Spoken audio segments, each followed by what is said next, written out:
میخوای برای همیشه از شر پریودهای نامنظم و آکنه خلاص شی؟ اگه جوابت بله هست، تا انتهای این ویدیو با من بمون.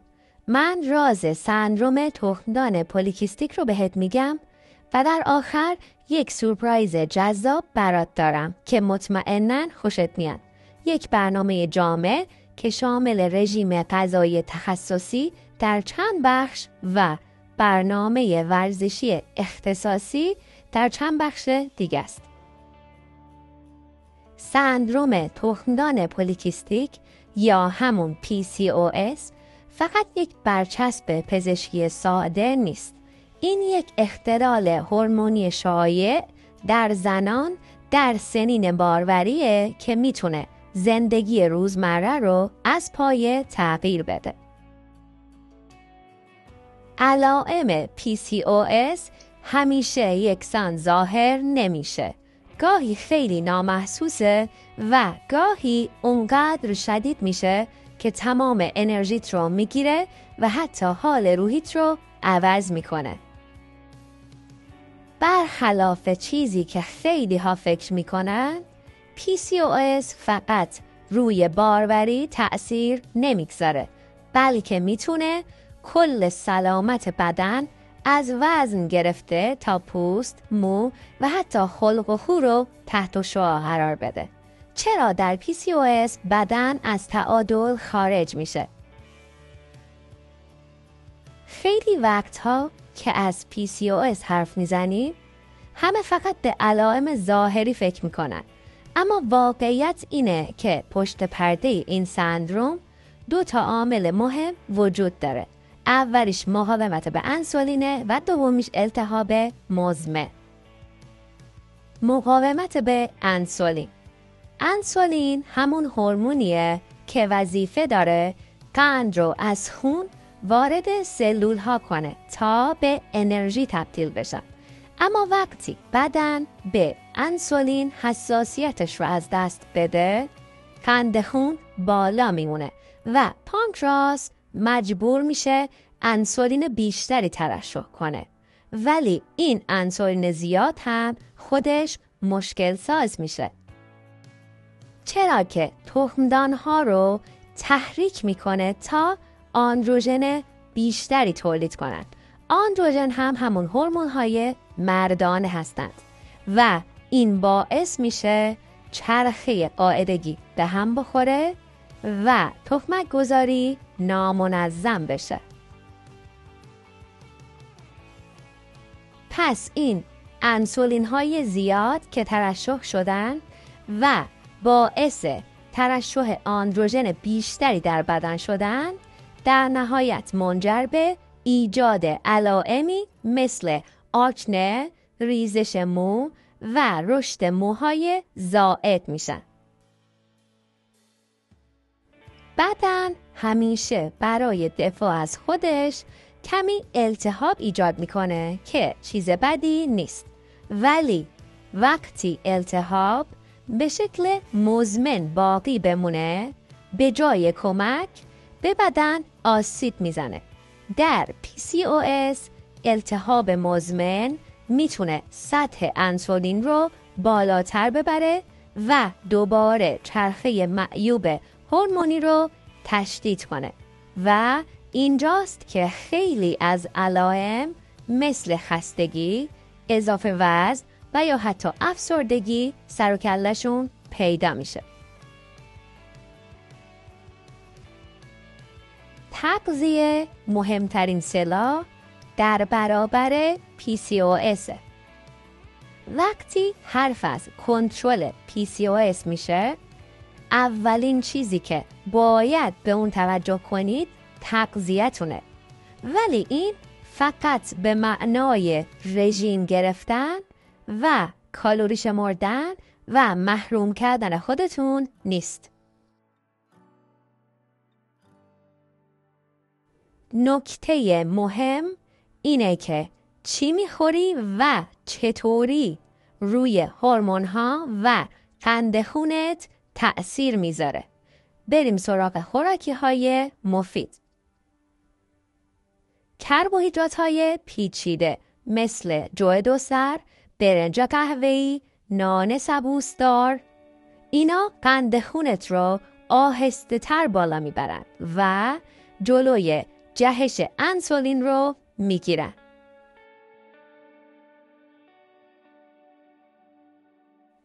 پروتئین های سالم هم شامل مرغ، ماهی، تخم مرغ و حبوبات میشه.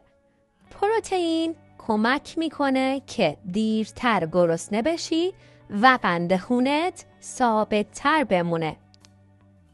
چربی های مفید مثل آووکادو، روغن زیتون و مغز ها هم التهاب رو کم میکنند و به تعادل هورمونی کمک میکنند.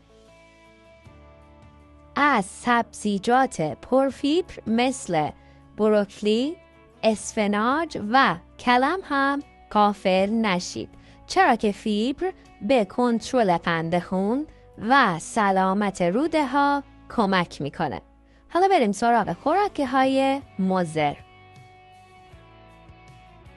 شکر و خوراکی های شیرین مثل نوشابه، شیرینی و آب میوه های صنعتی که باعث جهش انسولین و تشدید علائم PCOS میشن هم باید محدود بشن.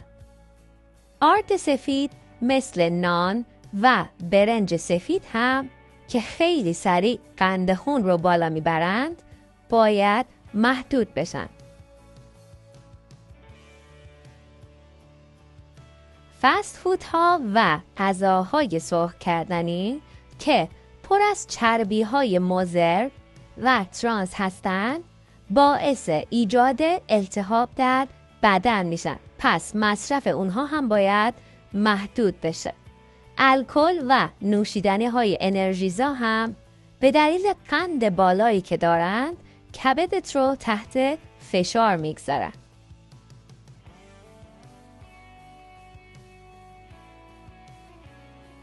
هیچ متخصصی به شما نمیگه که باید همه چیز رو 100% قطع کنید، اما باید یاد بگیرید که هوشمندانه تر انتخاب کنید. مثلا وقتی هوس شیرینی کردی میتونی میوه و یا شکلات تلخ بخوری. همه چیز درباره تعادل و پایداری، نه محدودیت مطلق.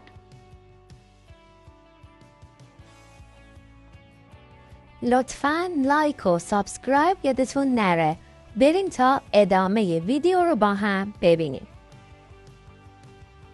ورزش تنظیم کننده طبیعی هورمون هست.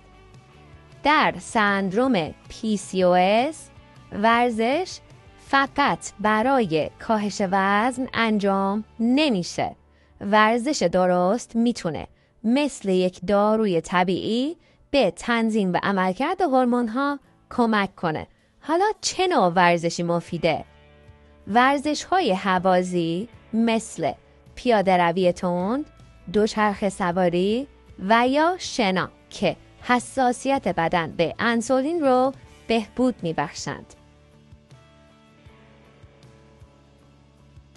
تمرینات مقاومتی هم مثل کار با وزنه و یا تمرین با کش. در این تمرینات عضلات تقویت میشن، در نتیجه به مصرف بهتر قند خون هم کمک میکنند. یوگا و مدیتیشن استرس رو کم میکنند و استرس کمتر هم مساوی با تعادل بهتر هورمون ها. حالا چه ورزشی ممکنه ضرر داشته باشه؟ به طور کلی زیاده روی در ورزش‌های خیلی سنگین مثل تمرینات شدید و طولانی میتونه نتیجه عکس بده، چرا که استرس و کورتیزول رو بالا میبره و دوباره چرخه هورمونی رو به هم میریزه. راز موفقیت در ورزش ثبات و تعادله. برای کنترل علائم PCOS توی صبحانه‌تون پروتئین و فیبر مصرف کنید. این ترکیب میتونه قند خونتون رو ثابت نگه داره و از ترشح بیش از حد انسولین جلوگیری کنه. توی وعده ناهارتون حتما از سبزیجات متنوع و پروتئین و ترجیحاً روغن زیتون استفاده کنید. این وعده فیبر، پروتئین و چربی سالم رو به طور متعادل فراهم میکنه و به کاهش التهاب کمک میکنه. برای وعده شام هم یک وعده سبک و ضد التهاب انتخاب کنید، مثل ماهی پخته با سبزیجات بخارپز که اینجور وعده ها برای شروع فرایندهای ترمیمی شبانه مفید هستند. توی میان وعده هم میتونی از مغز ها، میوه های کمقند و یا ماست کمچرب استفاده کنی. میان وعده ها به کنترل قند خون و جلوگیری از پرخوری کمک می کنند. بهبود علائم زمانبره و پایبندی به سبک زندگی سالم کلید موفقیت بلند مدته.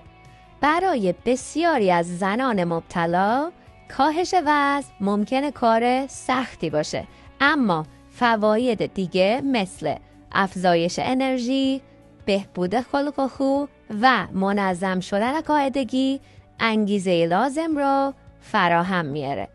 بریم سراغ برنامه ورزشی پیشنهادی. هدف هم ترکیب ورزش‌های هوازی و قدرتی در طول هفته هستش. شنبه ها روز هم کاردیو و هم تمرینات قدرتیه. یک شنبه ها روز پیلاتس یا یوگا برای کاهش استرس و افزایش انعطاف پذیریه. دو شنبه ها هوازی، سه شنبه ها استراحت، چهار شنبه مجددا هوازی و قدرتی، پنج شنبه پیلاتس و جمعه هم روز استراحت. مدیریت PCOS یک مسیر جامعه، نه یک راه حل سریع و کوتاه مدت. برای کنترل این سندروم هم 3 ستون اصلی داریم: کنترل مقاومت به انسولین، کاهش التهاب مزمن و حفظ تعادل هورمونی. ممنون که تا اینجا با من همراه بودید. اگه این ویدیو براتون مفید بود لطفاً لایک کنید، سابسکرایب کنید و این ویدیو رو برای دوستانتون هم بفرستید. نظراتتون رو هم توی کامنت حتما برام بنویسید.